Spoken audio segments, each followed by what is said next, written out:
Serial मन अति सुंदर में यहाँ पर जाल बनाकर फेंकते हैं और कहते हैं कि मैंने ही और कली भाभी ने सबने इंतजाम किया है, यहाँ जाल बनाया है, डॉक्टर को बुलाया है और फिर मिली जुली ये काम किया है ताकि याददाश्त वापस आ जाए दिव्यम जी की। वैसा ही उनके साथ होगा जैसा पहले हुआ था। माँ डॉक्टर से कहती है कि आपको गारंटी है, तो वह बोलता है हाँ, बहुत सारे केसेस में सफलता मिलती है पर कोई हर केस में आसान नहीं। अचानक होश सा आता है दिव्यम को, थोड़ा सा वह सबको देखता है, एकदम से उठता है और फिर से बेहोश हो जाता है।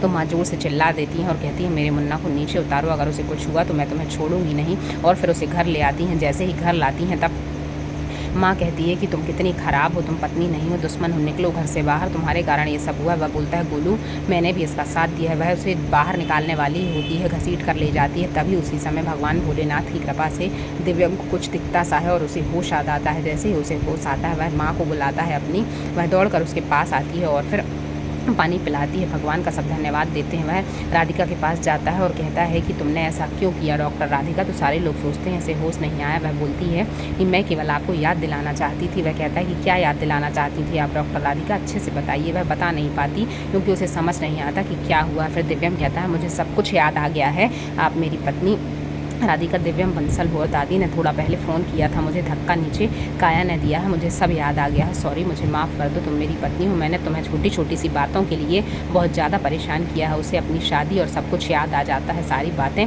सारे लोग खुश हो जाते हैं। केवल सुजाता बड़ी दुखी है कि इसकी याददाश्त वापस तो आ गई, लेकिन इसे राधिका क्यों याद है। कहती है मुन्ना बीवी को बस गले लगाएगा, माँ को गले नहीं लगाएगा क्या। फिर उसे गले लगाता है दौड़कर और सारे लोग धन्यवाद देते हैं। दादी कहती हैं सच में तुमने सावित्री की तरह अपने पति को बचाया है और आज सही मायनों में तुम उसकी पत्नी कहलाने के लायक हो। चलो भगवान का धन्यवाद दो।